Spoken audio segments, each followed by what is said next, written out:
Benarkah Biren pernah menjadi ibu kota negara Republik Indonesia? Hai teman Kongko, balik lagi bareng kita. Biren akan selalu punya cerita menarik untuk kita bahas. Beberapa video mengenai sejarah di Biren udah pernah kita bahas pada video-video sebelumnya. Nanti scroll aja ke bawah ya teman Kongko. Nah, kali ini kita pengen bahas mengenai sejarah Biren yang konon nih diyakini pernah menjadi ibu kota negara Indonesia. Kira-kira benar nggak ya? Penasaran? Mari kita bahas.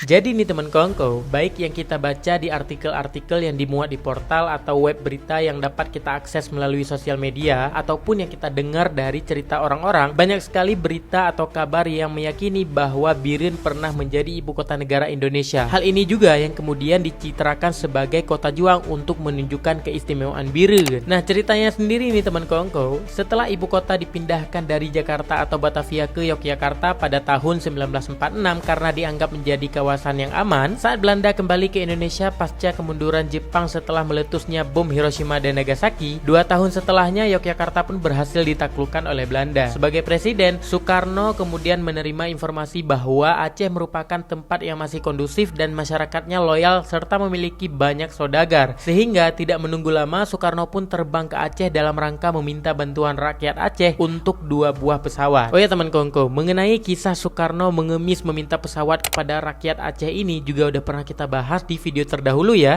Lanjut cerita, ada yang mengatakan nih bahwa Soekarno terlebih dahulu mendarat di Banda Aceh melalui bandara buatan Jepang di Loonga pada tanggal 15 Juni 1948, dan setelah 2 hari menginap di Aceh Hotel dan berhasil mendapatkan sumbangan rakyat Aceh untuk membeli pesawat. Kemudian pada 17 Juni 1948, Soekarno melakukan perjalanan pulang pergi ke Sigli untuk menghadiri rapat raksasa. Lalu kemudian pada 18 Juni, Soekarno terbang dari bandara Loonga dan mendarat di lapangan terbang Cotgapu Biren yang kini telah menjadi lapangan alun-alun kota Biren. Nah, saat di Biren nih teman Kongko, Soekarno disambut dengan baik dan dibawa menginap di rumah dinas Kolonel Husein Yusuf yang saat ini telah menjadi pendopo Bupati Biren. Makanya kalau kita berkunjung ke sana, kita bisa melihat salah satu kamar atas nama Soekarno yang merupakan kamar yang digunakan oleh Soekarno untuk bermalam saat di Biren. Oh ya, ada juga versi yang menyebutkan bahwa keberadaan Soekarno di Biren selama 3 hari dan ada juga yang mengatakan selama 1 minggu. Nah, saat inilah nih teman Kongko, Soekarno berpidato di Biren dan menyebutkan bahwa Biren akan menjadi ibu kota negara sebab Yogyakarta telah dikuasai penjajah Belanda. Nah, sejak saat itu nih teman Kongko, semua orang yang hadir bergembira. Dan saat itulah bermula tersiar berita bahwa Biren pernah menjadi ibu kota Indonesia selama 1 minggu. That's right. Dan sebagian orang nih teman Kongko dengan bangga menggaungkan bahwa Biren keren karena pernah menjadi ibu kota negara Indonesia. Namun begitu nih teman Kongko, ternyata ada juga sebagian orang yang menganggap ini adalah hinaan dan hanya tipu buaya Soekarno untuk mengambil hati rakyat Aceh di Biren saat itu. Bahkan mereka mengatakan ada beberapa kejanggalan yang perlu ditelusuri kembali sebelum kita bisa berbangga mengakui Biren pernah menjadi ibu kota.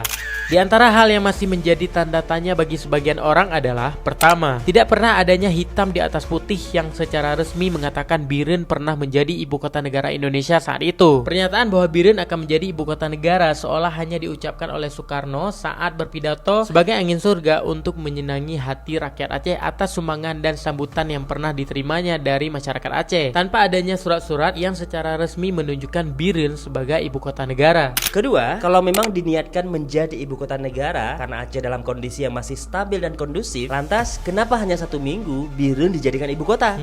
Kurangnya bukti-bukti ini membuat sebagian orang malah merasa ini merupakan pengakuan sebelah pihak. Nyatanya, tanpa harus menjadi ibu kota negara sekalipun, Biren memang memiliki keistimewaannya sendiri. Julukan kota juang yang disematkan kepada Biren melebihi dari makna juang itu sendiri. Pertahanan di benteng Kuta Bata Ili, kisah Syuhada 8, perjuangan pendirian Radio Rimba Raya, pemberontakan Pandrah, kisah Bate Kuring, dan banyak lainnya menjadi beberapa bukti bahwa Biren memang in another level. That's true. Nah, kalau menurut teman Kongko nih, gimana mengenai hal ini? Ada versi lain gak? Share bareng kita di kolom komentar ya. Next, kita bahas apa lagi ya? Narekom, neci komen be. Sampai jumpa di video lainnya.